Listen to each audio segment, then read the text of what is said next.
नमस्कार। मैं राजा रवीश कुमार नहीं हूँ भाई। मैं हूँ शुभम स्वामी और हम बात करेंगे ग्रोथ हार्मोन के बारे में। ग्रोथ हार्मोन मेनली रिलीज होता है, मेनली क्या, सिर्फ ओनली रिलीज होता है एंटीरियर पिट्यूटरी ग्लैंड से। अब एंटीरियर पिट्यूटरी जो ग्लैंड है वो ये तो है नहीं कि सिर्फ ग्रोथ हार्मोन रिलीज करती होगी। तो मैंने बोला कि कुछ और हार्मोन्स भी वो रिलीज कर रही होगी। तो उसी के बेसिस पे यहाँ पे दो टाइप की सेल्स होती हैं। पहली है क्रोमोफोब, दूसरी है क्रोमोफिल। अब ये क्रोमोफिल जो सेल्स हैं उनको भी आगे 5 टाइप्स में और डिवाइड कर दिया। सोमेटोट्रोफ, लेक्टोट्रोफ, थायरोट्रोफ, कोर्टिकोट्रोफ और गोनेडोट्रोफ। ये जो सोमेटोट्रोफ है, यहाँ इससे रिलीज होता है सोमेटोट्रोपिन, जिसको हम बोलते हैं ग्रोथ हार्मोन। अब ये शॉर्ट में लिखने वाली आदत बड़ी गंदी है मेरी, जैसे ग्रोथ हार्मोन को जीएच लिख दिया, एंटीरियर पिट्यूटरी को एस लिख दिया, लेकिन क्या करें, आपको समझ आ रहा है तो बहुत है। अब नाम से पता चल रहा होगा, गोनेडोट्रोप, गोनेडोट्रोपिन, थायरोट्रोप टीएसएच रिलीज करता होगा, कोर्टिकोट्रोप कोर्टिक जो कोर्टिकोस्टेरॉइड हार्मोन है उनको स्टिमुलेट करने वाला हार्मोन रिलीज करता होगा। तो ये सब बेसिक अंडरस्टूड बातें हैं। अब एक जो बड़ा कंफ्यूजन रहता है बच्चों में कि इसका फीटस की ग्रोथ पे कोई इफेक्ट पड़ता है क्या। जैसे मैं मान के चलता हूँ, या एक केस लेके चलते हैं कि एक प्रेग्नेंट लेडी है, उसके अंदर ग्रोथ हार्मोन की डेफिशिएंसी हो गई, ठीक है। और साथ में जो बच्चा है उसको, जो जब वो फीटस है तो उसमें भी ग्रोथ हार्मोन की डेफिशिएंसी हो गई ड्यू टू सम, कुछ भी रीजन हो सकता है। तो कोई जो फीटस की ग्रोथ है उस पर कोई इफेक्ट आएगा। तो मैंने बोला नहीं, क्योंकि इसका जो फीटल ग्रोथ पे इफेक्ट है वो बिल्कुल ना के बराबर होता है। तो there is no effect of growth hormone on foetal growth, right. दूसरा इसका जो मेन टॉप, मतलब जो इसका मेन काम है वो है लीन बॉडी मास को मेंटेन करके रखना। लीन बॉडी मास को मेंटेन करके रखना, ठीक है। अब ये हो गया इसका रिलीज कहाँ से होता है क्या है, ठीक है। लेकिन ये रिलीज होता है, इसको कोई रेगुलेट करता है, कैसे रेगुलेट होता है वो हम अब समझने का प्रयास करेंगे। तो इसको दो लेवल पे रेगुलेट करा जा सकता है, एक तो सिंथेसिस के लेवल पे, एक रिलीज के लेवल पे। कि भाई जहाँ पे सिंथेसिस हो रहा है उसको इंक्रीज कर दो सिंथेसिस को, या डिक्रीज कर दो, राइट। तो मैंने बोला कि ग्रोथ हार्मोन का जो सिंथेसिस है वो तीन चीज़ों से इफेक्टेड होता है। जो पहला है वो है सोमेटोस्टेटिन। अब ध्यान रखना वो सोमेटोट्रोपिन है यहाँ पे, और मैं यहाँ पे बोल रहा हूँ सोमेटोस्टेटिन।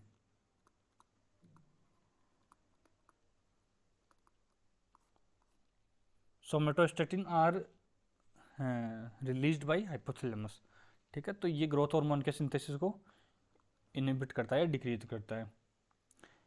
एक और बड़ा खास बात ध्यान रखना है कि जो टीएसएच हार्मोन होता है, थायराइड स्टिमुलेटिंग हार्मोन होता है, वो थायराइड पे तो काम करता ही है, लेकिन वो ग्रोथ हार्मोन के सिंथेसिस को भी इंक्रीज करता है। ध्यान रखना, ये सिंथेसिस की बातें चल रही है, रिलीज की बातें फिर आगे करूंगा मैं। तो ये कहाँ के लेवल की बातें हो रही है, synthesis regulation, synthesis level regulation. भाई बता दो ना, क्या कंफ्यूज ना हो फालतू में।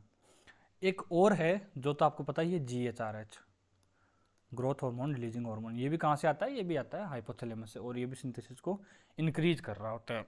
ये हो गई सिंथेसिस लेवल रेगुलेशन की बातें। अब होती है secretion level release, secretion level regulation की बातें। सिक्रेशन लेवल रेगुलेशन,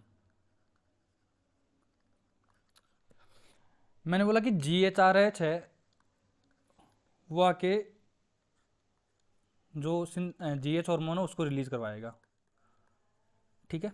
ये तो अंडरस्टूड बात है, तभी तो इसका नाम है ग्रोथ हार्मोन रिलीजिंग हार्मोन। एक दूसरा है सोमेटोस्टेटिन, वो इनिबिट करता है रिलीज को, मतलब जो सिक्रेशन होता है उसको इनिबिट करता है, राइट। लेकिन एक और मैकेनिज्म जो हर हार्मोन के साथ काम करती है वो होती है फीडबैक इनिबिशन। होता क्या है कि ग्रोथ हार्मोन इंक्रीज होगा तो वो फीडबैक किसको देगा, जाके हाइपोथैलेमस को। ये हाइपोथैलेमस है, हाइपोथैलेमस को ये जब फीडबैक देगा तो वो क्या करेगा आगे, जो ग्रोथ हार्मोन रिलीजिंग हार्मोन है जीएचआरएच, उसको इफेक्ट करेगा, ठीक है। तो हाइपोथैलेमस बना रहा है जीएचआरएच, और जीएचआरएच ग्रोथ हार्मोन को स्टिमुलेट कर रहा है। तो मैंने बोला ये ज़्यादा हो गया, ठीक है। ये ज़्यादा होगा तो क्या होगा, ये ज़्यादा होगा तो ये एक दूसरा केमिकल रिलीज करवाता है जिसको बोलते हैं insulin like growth factor, insulin like growth factor 1। फिर ये जाके इस हाइपोथैलेमस को इनहिबिट करता है कि भाई GHRH कम बना, ये GH ज़्यादा हो रहा है। तो समझ रहे हो, ये है फीडबैक इनहिबिशन। तो मैंने ये GH क्यों लिखा है, क्योंकि ये GH ही तो अल्टीमेटली इस हाइपोथैलेमस को इनहिबिट कर रहा है ना, फीडबैक। हालांकि GH डायरेक्टली नहीं कर रहा, GF करवा रहा है IGF-1 के थ्रू, लेकिन ये हो गई फीडबैक इनहिबिशन। तो आई होप कि जो रिलीज और सिंथेसिस की जो रेगुलेशन की बातें हैं वो आपको समझ में आई होगी। मैं एक बार सम अप कर देता हूँ जल्दी से। हाइपोथैलेमस बनाता है GHRH से GH का लेवल बढ़ता है, GH के लेवल बढ़ने से IGF-1 बढ़ता है, IGF जाके फिर वापस हाइपोथैलेमस को इनहिबिट करता है, बोलता है कि भाई GHRH को कम कर, और जो GH है वापस वो अपने लेवल पे मेंटेन हो जाता है। ठीक है, ये बातें हो गई इसकी रेगुलेशन की, कहाँ से रिलीज होता है। अब कुछ ऐसे फैक्टर्स हैं जो इसको रिलीज को बढ़ाते हैं और इसके रिलीज को घटाते हैं। तो मैं दो पार्ट कर रहा हूँ इसके, एक तो रिलीजिंग फैक्टर, एक है इनहिबिटिंग फैक्टर।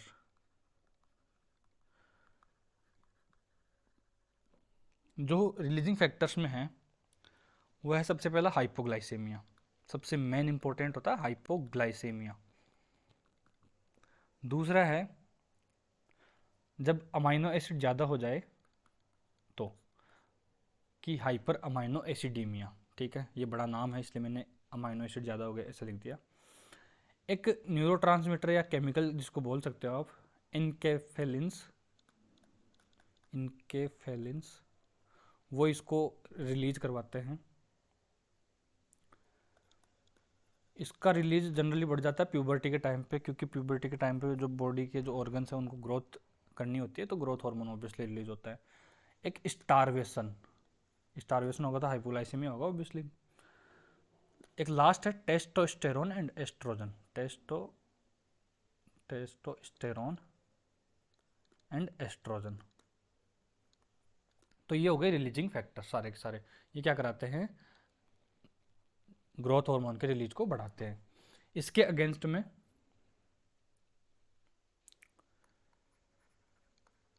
ग्लूकोज और फ्री फैटी एसिड्स इनहिबिट करवाते हैं।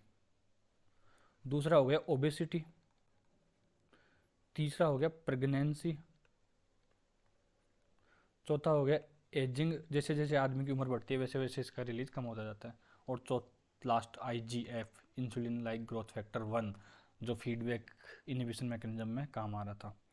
तो ये हो गई इसकी थोड़ी सी बातें। अब बात करते हैं इसके फिजियोलॉजिकल एक्शंस की, कि ये भाई काम क्या कर रहा है बॉडी में। ठीक है, फिजियोलॉजिकल एक्शंस, राइट। तो जैसे मैंने बोला कि ये मेनली क्या करता है, ये जाता है लीवर से, और ये लीवर पे जाके एक्ट करता है। ठीक है, ये लीवर पे जाके एक्ट करेगा ग्रोथ हार्मोन, और वहाँ से insulin like growth factor release करवाता है। और ये जो इंसुलिन लाइक ग्रोथ फैक्टर है ये जाके सेल्स पे एक्ट करता है, ये जाके सेल्स पे एक्ट करता है। और ये इसके जो रिसेप्टर होते हैं वो होते हैं tyrosine kinase enzyme linked receptor. कौन से होते हैं, टायरोसिन। ये एग्जाम में पूछा हुआ क्वेश्चन है नीट के में, ऑल इंडिया में पूछा था एक बार, कि जो IGF-1 है उसका रिसेप्टर टाइप कौन सा है, तो क्या आंसर होगा, रिसेप्टर काइनेज लिंक्ड रिसेप्टर,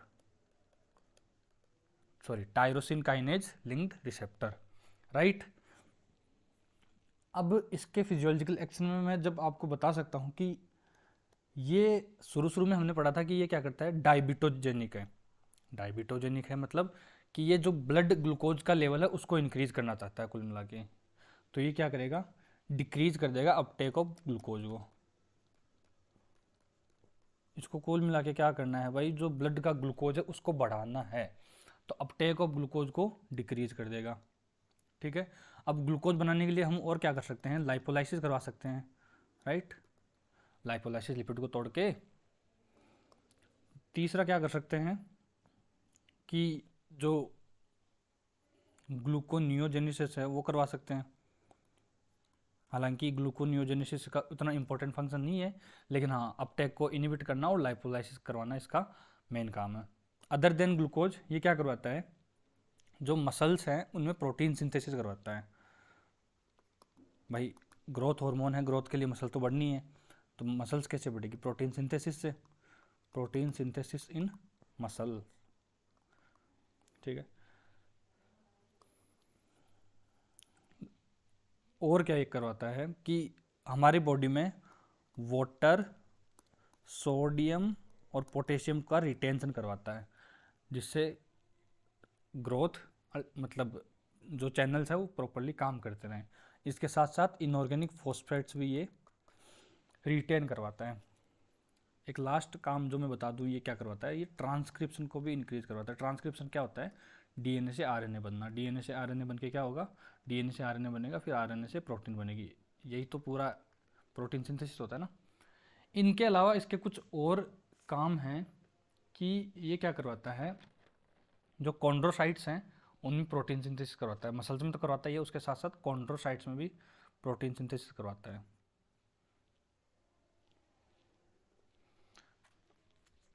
अब एक मैं इंसुलिन के साथ इसको रिलेट करना चाहूँगा कि ये बिना इंसुलिन के काम नहीं कर सकता। जैसे कि कोई पेशेंट है जिसके अंदर हाइपो इंसुलिनीमिया हो रखा है, कि इंसुलिन की डेफिशिएंसी हो रखी है, जैसे कि डायबिटीज़ मेलाइटस 1 में, तो इसको अपने काम के लिए इंसुलिन चाहिए। इंसुलिन और ये दोनों साथ में काम करते हैं। तो अगर किसी के अंदर डायबिटीज़ मेलाइटस 1 है तो उसके अंदर ग्रोथ हार्मोन उतना काम नहीं करेगा, राइट। दूसरा कि ये जो ग्रोथ हार्मोन है इसने आईजीएफ रिलीज करवाया, IGF-1 रिलीज करवाया। अब ग्रोथ हार्मोन खुद तो लाइपोलाइसिस करवाता है, राइट, खुद तो लाइपोलाइसिस करवाता है, लेकिन ध्यान रखना ये जो IGF-1 है वो एंटी लाइपोलाइटिक है। तो ध्यान रखना क्वेश्चन क्या पूछ रहा है कि ग्रोथ हार्मोन का काम क्या है, तो वो लाइपोलाइसिस है, लेकिन ग्रोथ हार्मोन से जो IGF-1 बनता है वो होता है एंटी लाइपोलाइटिक, राइट। तो ये इसके एक्शंस हो गए, फिजियोलॉजिकल एक्शंस हो गए। अब इसकी एबनॉर्मेलिटीज़ की बातें करते हैं कि अगर ग्रोथ हार्मोन की डिफिशियंसी हो जाए या अगर ग्रोथ हार्मोन ज़्यादा हो जाए तो क्या हो जाएगा। तो पहले बात करते हैं ग्रोथ हार्मोन की कमी, जिसको हम बोलते हैं ड्वार्फिज्म। ड्वार्फिज्म मतलब छोटा रह जाना। तो अब ड्वार्फिज्म में हो क्या सकता है कि मैंने बोला एक तो पेन हाइपोपिट्यूटरिज्म हो गया, कि जो पिट्यूटरी ग्लैंड है, एंटीरियर पिट्यूटरी ग्लैंड है, उसके सारे हॉर्मोन्स वो सारे ही रिलीज होना बंद हो गए, तो उसके साथ साथ ग्रोथ हार्मोन भी रिलीज होना बंद हो जाएगा। तो एक कारण हो सकता है पेन हाइपोपिट्यूटरिज्म। दूसरा कारण क्या हो सकता है कि जो हमारा हाइपोथैलेमस है उसने GHRH बनाना कम कर दिया हो। तीसरा हो सकता है कि ग्रोथ हार्मोन ही कम बन रहा हो।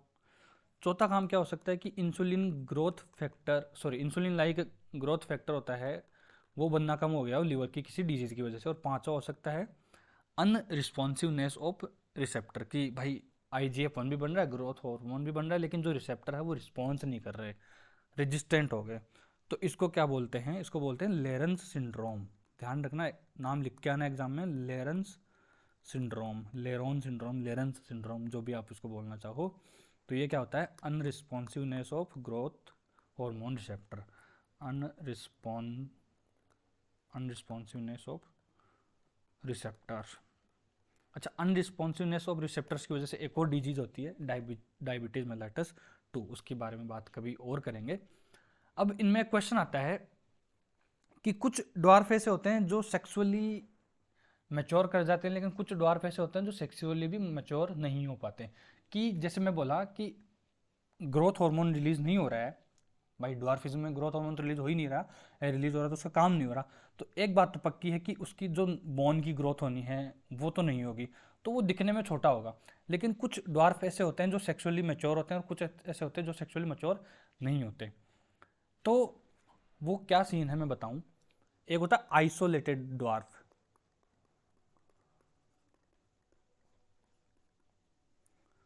कि इस ड्वार्फ में सिर्फ ग्रोथ हार्मोन की कमी है। अगर सिर्फ ग्रोथ हार्मोन की कमी है तो मतलब इसमें पेन हाइपोपिट्यूटरिज्म नहीं है। पेन हाइपोपिट्यूटरिज्म नहीं है, इसका मतलब क्या है? इसके अंदर जो थायराइड हार्मोन होगा वो नॉर्मल होने वाला है। इसके अंदर जो LH FSH है जो सेक्सुअल ऑर्गन्स को डेवलप करवाते हैं वो नॉर्मल होने वाले हैं। जो कॉर्टिकोस्टेरॉइड्स को रिलीज करवाते हैं वो नॉर्मल होने वाले हैं। तो ग्रोथ हार्मोन के अलावा सारे काम ये कर रहा है। तो इसकी ग्रोथ नहीं हुई लेकिन ये सेक्सुअली तो मैच्योर कर गया। लेकिन ये जो, अगर मैंने बोला कि अगर किसी कोई पैन हाइपोपिट्यूटिज्म ड्वार्फ है जिसके अंदर ना तो थायराइड है, ना L H F S H है, ना कॉर्टिकोस्टेरॉइड्स है, तो वो कभी प्यूबर्टी को पास ही नहीं करते, वो कभी मच्योर ही नहीं होते, तो वो सेक्सुअली और फिजिकली दोनों तरह से अनडेवलप्ड रह जाते हैं, राइट। अब इसका ट्रीटमेंट क्या होता है? ट्रीटमेंट हालांकि आपके फिजियोलॉजी का काम नहीं होता है, लेकिन हाँ अप्लाइड फिजियोलॉजी अगर आपको लिखना हो तो ट्रीटमेंट पूछ लेता है वो। तो हमने क्या करा कि जो ग्रोथ हार्मोन है वो अलग अलग जानवरों से उठा के देखा, कभी चूहे का, कभी बिल्ली का, कभी कुत्ते का। तो देखा कि यार सभी का अलग ग्रोथ हार्मोन है। तो अब क्या करें, ग्रोथ हार्मोन तो देना पड़ेगा ना, ग्रोथ हार्मोन के बिना काम हो नहीं सकता। तो हमने यूज करा ट्रीटमेंट के लिए RDNA technology, recombinant DNA technology. और इससे जो ग्रोथ हार्मोन बना उसको हमने बोल दिया ह्यूमन ग्रोथ हार्मोन। एक बार इसको दोबारा लिख देता हूं मैं।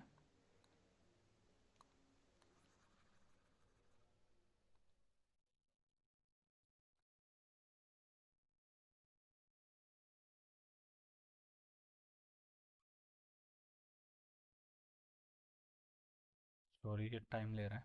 हाँ, तो इसको हमने बोल दिया human growth hormone. Human growth hormone क्यों? क्योंकि हमें ये अलग डिस्टिंग्विश करना है कि ये अलग है, कुत्ते बिल्ली वाला ग्रोथ हार्मोन नहीं है, ये ह्यूमन वाला ग्रोथ हार्मोन है, राइट। अब इसके बाद में आता है कि अगर ग्रोथ हार्मोन की जो लेवल है वो इंक्रीज हो जाए, ठीक है, तो इंक्रीज ग्रोथ हार्मोन लेवल की जो डिजीज़ है वो पढ़ेंगे कि ग्रोथ हार्मोन अगर बढ़ जाए। तो इसमें दो जो हो सकते हैं वो है कि एक तो जब कोई बच्चा है, कोई एडल्ट हुआ नहीं है, अभी मैच्योर हुआ नहीं है, तो मैच्योर नहीं हुआ उसका क्या मतलब है कि जो उसकी जो बोन है, जो उसकी लॉन्ग बोन्स है, उसकी जो साफ्ट है, वो एपिफाइसिस से अभी फ्यूज नहीं हुई। तो अगर कोई बच्चा जो अपने एडल्टहुड में नहीं आया अभी, तो उसकी जो बोन की ग्रोथ है वो तो हो रही है। और अगर इस टाइम पे अगर उसका ग्रोथ हार्मोन का लेवल बढ़ा दिया जाए, तो मैंने बोला कि जो बोन की जो लेंथ है वो बहुत ज़्यादा हो जाएगी। तो ऐसे में जो आदमी है वो 8 फीट तक लंबा हो सकता है, और जिसको हम बोलते हैं कि ये भाई बड़ा हो गया, जायंट हो गया। और इसी के नाम से आता है गिगेट गिगेट गिगेंटिज्म। बड़ा अजीब सा नाम है लेने में भी, लेकिन हाँ क्या है, गिगेंटिज्म, राइट। तो ये कब होता है? ये बिफोर एडल्टहुड होता है, बिफोर एडल्टहुड होता है।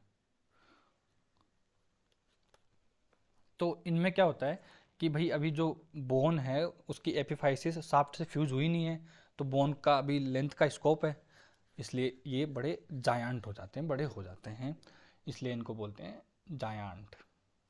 अब एक्चुअली होगा क्या कि इस जायंट के साथ दिक्कत क्या है कि ये अपनी पिट्यूटरी ग्लैंड है, और ये ग्रोथ हार्मोन रिलीजिंग सेल्स है। अब इनमें हो गया ट्यूमर, क्योंकि तभी तो ये ग्रोथ हार्मोन ज़्यादा रिलीज हो रहा है। तो ये जो ग्रोथ हार्मोन रिलीजिंग सेल्स है वो धीरे धीरे सारे पिट्यूटरी ग्लैंड में फैल जाएगी। और जो अदर हार्मोन्स जो रिलीज होने थे, जैसे कि थायराइड स्टिमुलेटिंग हार्मोन, ACTH हो गया, या आपका गोनेडोट्रोफिन, सॉरी LHFSH हो गया, तो ये रिलीज नहीं होंगे क्योंकि इनकी जो सेल्स है वो डिस्ट्रॉय हो जाएंगी। और उसकी वजह से क्या होगा? पेन हाइपोपिट्यूटरिज्म होगा, पेन हाइपोपिट्यूटी।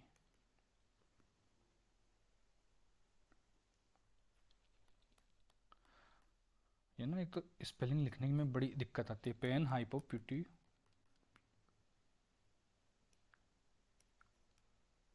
हम्म। तो इसमें क्या होगा कि पेन हाइपोपिट्यूटरिज्म होगा, तो उसकी वजह से अल्टीमेटली डेथ हो जाएगी। क्यों डेथ हो जाएगी भाई? क्योंकि थायराइड हार्मोन नहीं है, कॉर्टिकोस्टेरॉइड्स नहीं है। कॉर्टिकोस्टेरॉइड्स तो चाहिए होते हैं ना बॉडी के लिए। कौन सा होता है जो क्रिटिकल हार्मोन होता है? कॉर्टिसोल। तो उसके बिना तो आदमी रह नहीं सकता। तो ये हो गया गिगेंटिज्म। देखो अब की बार मैंने कितना सही नाम लिया ना, गिगेंटिज्म। लेकिन मैंने बोला कि अगर यही ग्रोथ हार्मोन किसी एडल्ट में इंक्रीज हो, जैसे मैं अभी एडल्ट हूँ, राइट, मैं अपना मैंने अपनी जो टीन है जब वो मैं अपना पार कर चुका हूँ, मेरी जो बोन की ग्रोथ होनी थी वो हो गई। अगर मेरे अंदर अभी ग्रोथ हार्मोन एकदम से बढ़ता है तो क्या होगा कि जो मेरी जो मेरी चेस्ट है वो थोड़ी बाहर की तरफ निकल जाएगी, जो मेरी जो मेरी जो, क्या बोलते हैं इसको, मेरी जो चिन है वो थोड़ी बाहर की तरफ निकल जाएगी। मतलब ऐसी बोन्स जो सॉफ्ट बोन्स हो, थोड़ी मेम्ब्रेनस टाइप बोन हो, जो जिनमें ग्रोथ का स्कोप हो, राइट, अदर देन ये अपनी अपर लिम्ब और लोअर लिम्ब। तो इनके अलावा जो बोन होती है वो बढ़ जाती है, तो बड़ा डिफॉर्मिटी सा हो जाता है, जो आप अपनी बुक में, टेक्स्ट बुक में देख सकते हो कि कैसा क्या दिखता है। उसको बोलते हैं एक्रोमिकेली।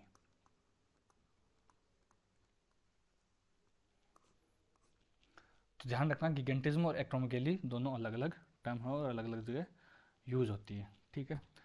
आई होप कुछ समझ आया हो, नहीं आया हो तो भाई कमेंट कर देना। Thank you for watching. अब सब्सक्राइब के लिए बोलूँगा, आप करोगे नहीं, ठीक है, चलता है यार। Anyways, thank you.